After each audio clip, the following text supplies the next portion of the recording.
Hey everyone, this is Tammy Painter, and you're listening to the Book Owl Podcast, the podcast where I entertain your inner book nerd with tales of quirky books and literary lore. And I think I've started saying that in my sleep. Anyway, so this time around, we're looking at a special type of reading. Or rather, we're not going to look at it, we're going to get a feel for it. Because this type of reading isn't done with the eyes, it's not done with the ears, it's done with the fingertips. And in some ways, we have Napoleon to thank for it. But before we jump into that, I just have one quick reminder. If you're listening to this episode on the day of release, and that would be the 28th of January, 2021, or soon after, you have just a couple days left to grab the first box set of my historical fantasy series, The Osteria Chronicles, for a mere 99 cents. This set includes the Trials of Hercules, the Voyage of Heroes, and the Maze of Minos. And the sale ends on the 31st, so you don't want to dilly-dally if you want to nab this deal. And, of course, the links you need will be in the show notes. All right, on to the episode. So, happy Braille Literacy Month, everyone! That's right, January is all about bringing awareness to this fascinating form of reading and writing. And why January? Well, because the creator of Braille, Louis Braille, which from now on I'm just going to say Braille so you don't have to endure my horrible French accent, he was born on the 4th of January, 1809. Oh, and if you really want to get your Braille celebrations going on, you should have also celebrated World Braille Day, which took place earlier this month on Louis' birthday. What? You missed it? Well, just be sure to mark it on your calendar for next year, because I think once you hear about how Braille came to be and the struggle it took to get it adopted, you might just have a little bit more appreciation for it. Now, before we get too far into this episode, I'm going to say I'm not really great on my politically correct lingo for things. So I will be using the word blind when referring to people who can't see well or can't see at all. So, forewarning if that sort of thing offends you. Okay, let's get into this dotty madness. I'm pretty sure most listeners have come across Braille writing sometime in their lives. Of course, I am a big old word nerd, so I've always been fascinated by it and can't resist running my fingers over it whenever I find a plaque or a directory or some museum signage that has a Braille option. And I just simply can't fathom how a person's fingers interpret those dots into words. And when I can't figure something out, it just intrigues me more. But just in case you don't have a clue what Braille is, it's a block of raised dots that represent letters or groups of letters, or sometimes entire words that are commonly used, such as the, and, but, and, that sort of thing. The reader reads left to right, typically by running both index fingers over the dots, and each of these blocks consists of 6 dots that are arranged in 2 columns with 3 dots in each column. And if you still can't picture what these blocks look like, just imagine how the number 6 looks on dice. And the letter or letter groupings then depend on which dots in each block are raised and which aren't. And Braille, it's not its own language. It's more of a translation, which means it basically takes the letters, or maybe not a translation, but like a transcription. It takes the letters and words of, say, English or French or German and transcribes them into these blocks of dots that can then be read with your English or your French or your German fingertips. And just because I was curious, I looked up the reading speed of Braille versus eyeball reading, and the average eyeball reader reads about 200 words a minute. Braille readers read about 125 words a minute, but some can reach speeds of 200 words a minute, which again just blows my mind that your fingers can read that quickly. And I know this is starting to sound like maybe not the most interesting episode, but we're going to get to some interesting stuff, okay? I promise. So while I find that interesting, the story of how Braille came about is far more interesting, and it's also where we come back to Napoleon. So, back in the early 1800s, this little Corsican guy named Napoleon had made himself ruler of France. Now, France is a pretty darn big country, but he wanted to expand his empire, so he was going around starting fights with his neighbors. You know the type, right? Well, Napoleon wanted to maintain the element of surprise when he was launching these attacks on his neighbors. So he wanted his soldiers to be able to communicate at night so they could plan their maneuvers and also be kept alert of any trouble coming from the enemy. The trouble with this was that the enemies were no idiots. They were keeping an eye on Napoleon's men, and when a French soldier received a note, he'd light a lamp to see what it said, and then blam! The enemy sharpshooters would see the light, shoot in that direction, and, well, let's just say it's hard to follow orders or plan an attack when you die trying to read those orders or attack plans. And here I kind of picture Napoleon having a bit of a temper tantrum, kind of like the Napoleon character in Bill and Ted's Excellent Adventure when he's bowling and he's like, merde, merde, merde. Luckily, unlike the Bill and Ted Napoleon, the real-life Napoleon has Charles Babbage working for him. And Babbage came up with a system of what he called night writing. And this consisted of a 12-dot block with raised dots to correspond to each letter or a phonetic sound. And I think the 12 dots were arranged in 2 columns, but I can't quite recall. Anyway, it kind of worked, but it was slow going because people's fingertips just couldn't feel all the dots at once. So to get an idea of how this was kind of, why it was slow, imagine as you're reading, you're able to scan a word, but then because you don't quite get the word, you have to go back over each letter one by one to understand what that word is. And then you'll start to understand why Babbage's system worked, but it was a painfully slow way to read more than just a quick missive. But let's leave Babbage for a moment and pop over to another area of France. Louis Braille was born in Couvray, France on the 4th of January, 1809, as I said, and I'm going to put a little warning here for anyone who might be squeamish. You might want to fast forward about 30 seconds.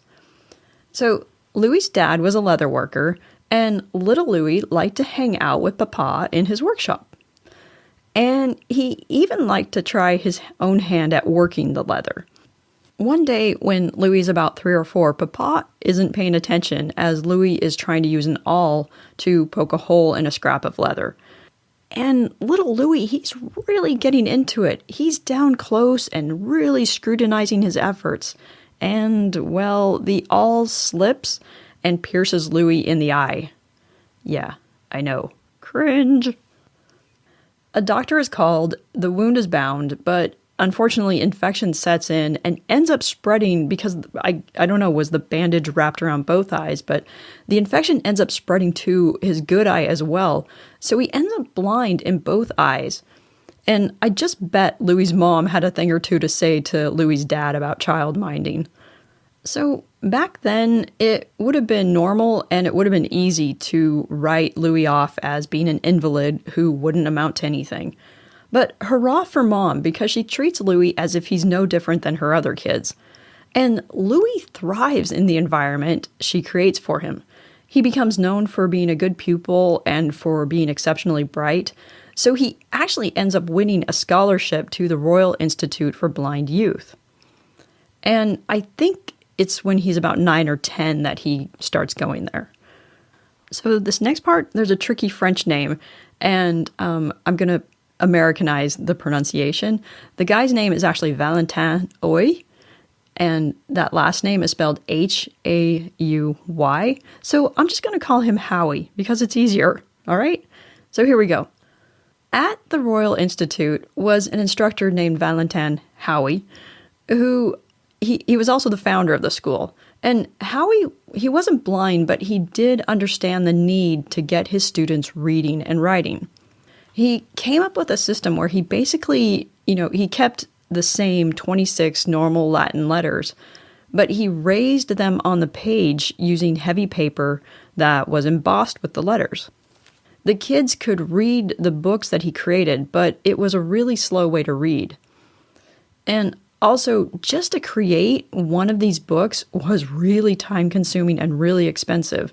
And the books themselves, because of the raised lettering, they were pretty fragile and they were pretty damn huge just to fit all the text in. And as such, the school only had 3 of these books, but Louis read these books over and over. And another problem with Howie's system was just to make these books required specialized copper, doohickeys, for lack of a better word, to emboss the letters onto the page. So it really wasn't convenient to get the students writing, even though they could read, sort of. The Howie system was flawed, but it did prove that touch could be used to read long passages of text, not just quick notes. And he referred to it as talking to the fingers with the language of the eye, which is just, it's beautiful, isn't it? Howie, although his system wasn't the greatest, he really was a superstar for his students, especially gifted ones like Louis. As an example of this, Howie, he recognized that Louis wanted to write home to his family, and so he actually made leather templates of all 26 letters of the alphabet, and Louis would then trace around these letters to write home every week, which, wow, that's some dedication to writing to your mom, and I bet she really appreciated it. Okay, so Louis thriving at the school, and it's at the school, at the Royal Institute, where his and Charles Babier's stories come together. See, okay, a little bit of date confusion here. It was 1821 or possibly 1820. My sources were a bit unclear on exactly which, because one said Louis was 11, which would be 1820, and others say Babier showed up in 1821. Either way, Babier shows up at the Royal Institute to show off the night writing thingamajig that he's created.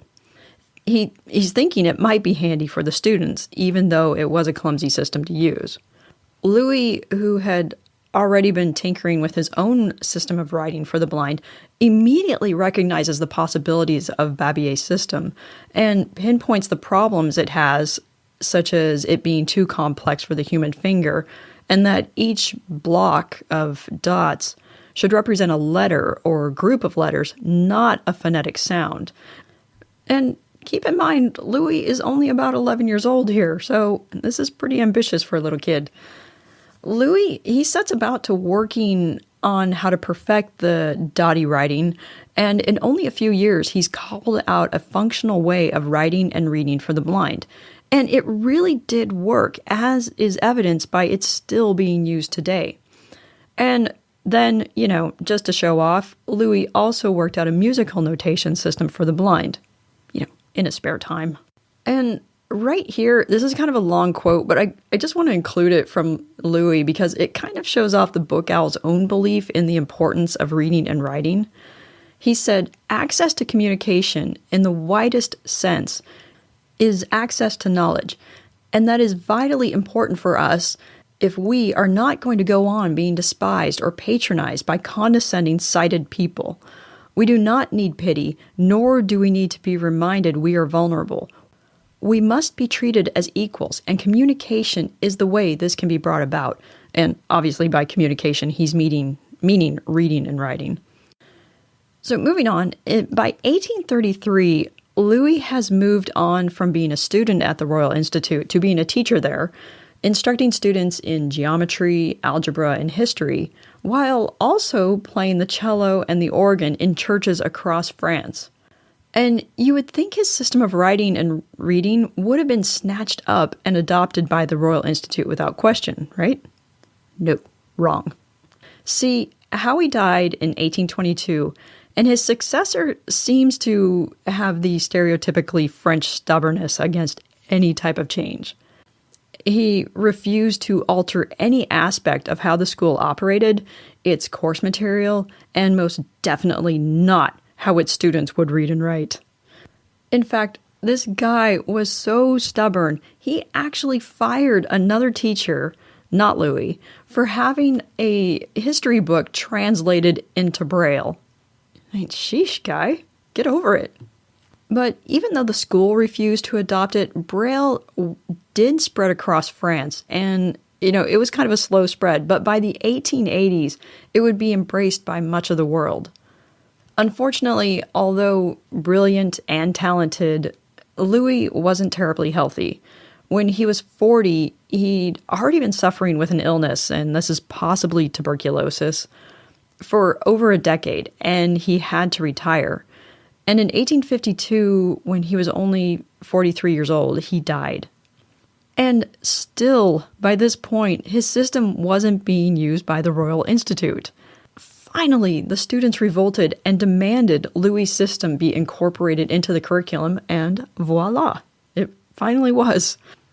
And before we jump into some information and stats about Braille today, Louis' childhood home in Couvray is now an official historic building that houses the Braille Museum.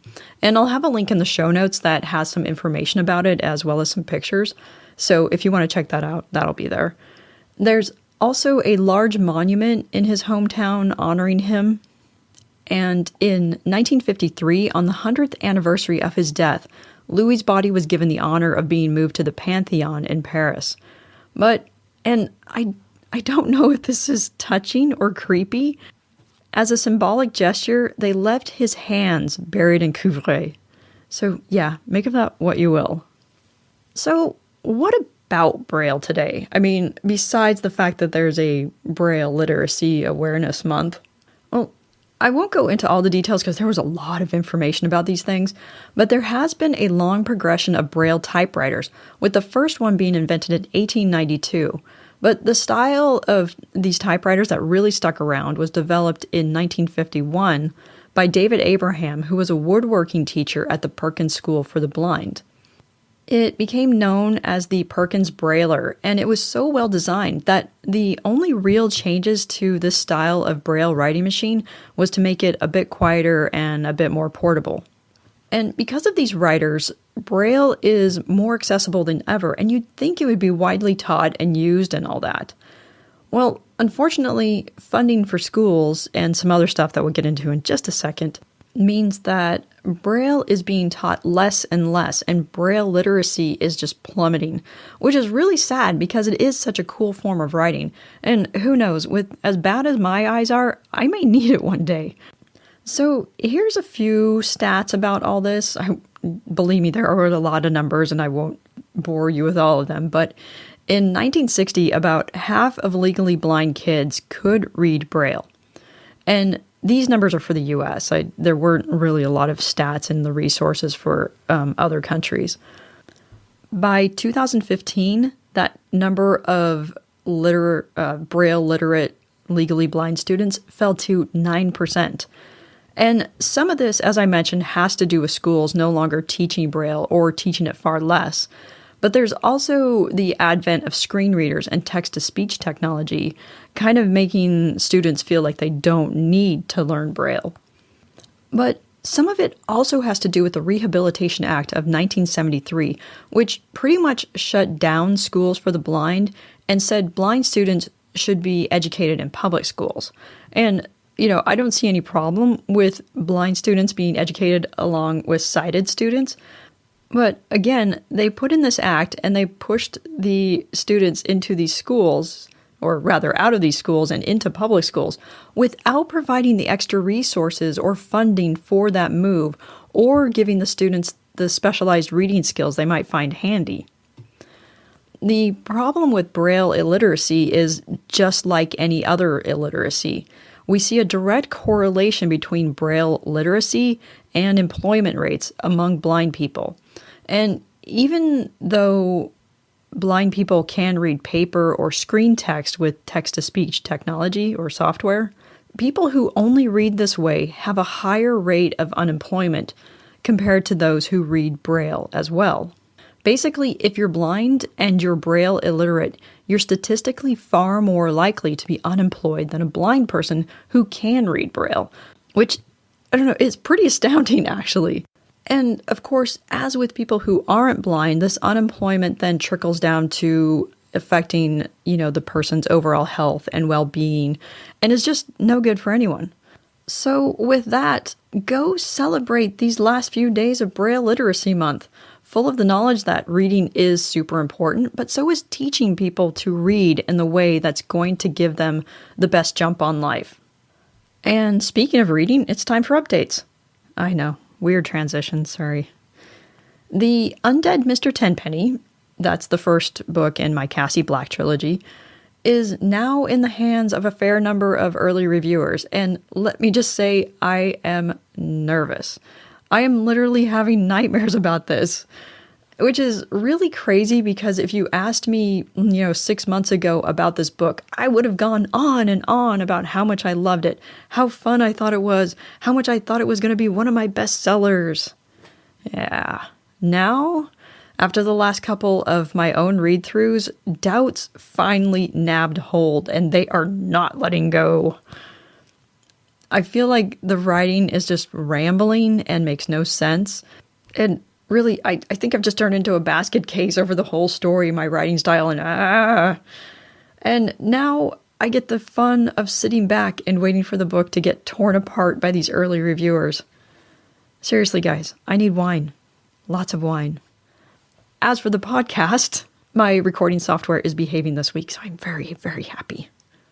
Okay, my book-loving friends, that is it for this Dottie episode. If you enjoyed the show, I'd love it if you shared it with just one other person. Have a great couple weeks, and I will hoot at you next time. The Book Owl Podcast is a production of Daisy Dog Media. Copyright 2021, all rights reserved. The theme music was composed by Kevin MacLeod. Audio processing by ophonic.com.